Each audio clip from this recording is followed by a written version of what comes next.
Hello, Nicholas here with another episode. So today I want us to discuss the common mistakes clients make when hiring developers. I can actually go on and on on this particular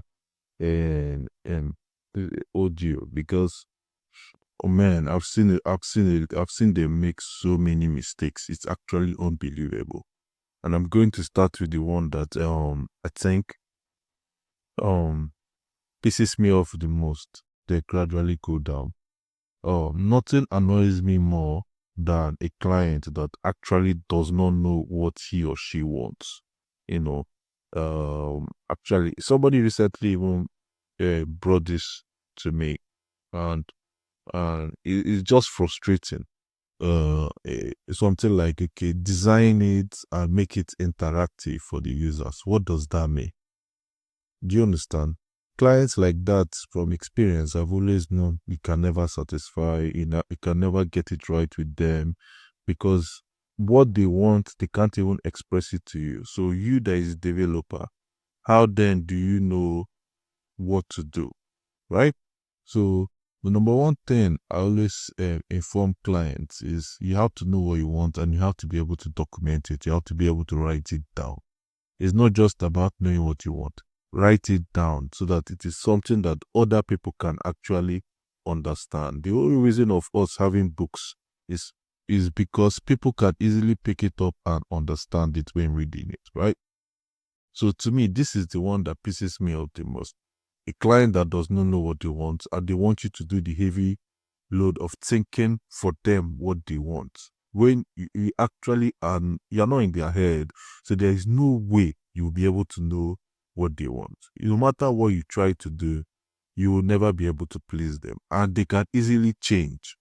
What I mean by this is you can develop something that you feel like is amazing and you said it to them. They may think it's amazing the first time they see it. Then they may go and now start asking their friends, what do you think about this? And their friends might tell them, oh, this is not really good. They didn't add this here, they didn't add this here. You'll come back to you and tell you, this is not what I want. It's a very, very painful situation. I pray no developer finds themselves in this situation. I found myself in this situation before and it was one of the worst. Number two is a client that is not trusting himself. He's just like coming out from number one as the decision maker of a project. I had a situation whereby I was discussing with a client on a project. However, I did not know that the decision maker of that project is the wife. You see, so he would tell me one thing today, we get working on it. Tomorrow, the whole thing has changed. So the problem was that he was not the decision maker of the project. So it is a very painful situation and it's always going to be a mistake because you would never know what they actually want. They may tell you A equals to B is equal to S. And you get to do A equals to B is equal to S. Then tomorrow they'll tell you, oh, I thought about it and no, A equals to B is equals to G. Do you get what I mean? So if the client is not the decision maker, if you want to have a good outcome, it's always good to connect the developer to the decision maker of the project. Don't connect the developer to yourself and you are not the decision maker and put the decision maker behind the curtain. It just doesn't make sense. It's always going to be a tug of war, right? And you will not be able to satisfy or know what you are even supposed to do. You might actually even satisfy the client, the person that met you for the project. However, the decision maker is not satisfied, and you end up just not, uh, launching the project the way it's supposed to do as seamless as possible. So that's number two. Number three for me is most times clients that do not really respect the work of software development as they should. They see it as just an arm. Is how do I explain this now? But let's say we've costed a project. The project is 5 million, for example, and the client is always trying to beat you down to a particular number. Let's say 3 million. No matter what, is just trying to beat you down. That client would never really get true value of what you are capable of doing, right? Because the client, you as developer, I would not advise you to uh, reduce the price instantly without reducing your offering or your deliverable, right? If the client keeps insisting on 3 million, fine, you can bring it down to 3 million, but you have to reduce your deliverable as well, But you see some clients, they will try to reduce the price and they want the exact same deliverables to be constant. And that is just going to be a recipe for disaster, no matter how you look at it. It's always good to just pay people what their fair wage is. You just pay them and know that they will deliver the best from their heart, as opposed to people delivering out of grievances or this person did not pay me well or those kind of things. If you don't have the um finances to pay the fair price of that project, it's not the end of the world. You can only start with an MVP. Some MVPs are just 300,000, 400,000, 500,000. Put it out there in the market. See how the market responds to your MVP. See if people are going to uh, like to use your product. Use that MVP to find the product market fit.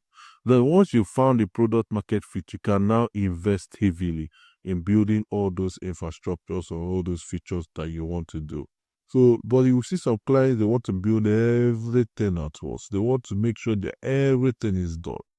It's always going to be a failure. It's not going to be, you will never succeed in that kind of situation in mind where you want to build everything at once and you are not willing to pay the fair wage. And if you want to build everything and you're willing to pay the fair wage, fine. And remember, the fair wages are subjective to who the freelancer is. To somebody, fair wage may be 1 million. To another person, fair wage might be 10 million. To another person, might even be 60 million. So it's subjective. It's not objective. It's not like buying a piece of gala, right?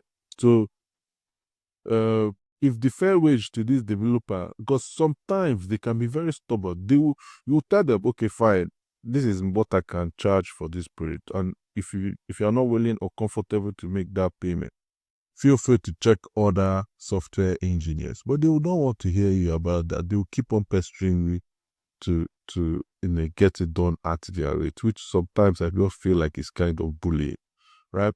So the fourth one I think is a client that doesn't really know the stage at which they are or which they are gunning for.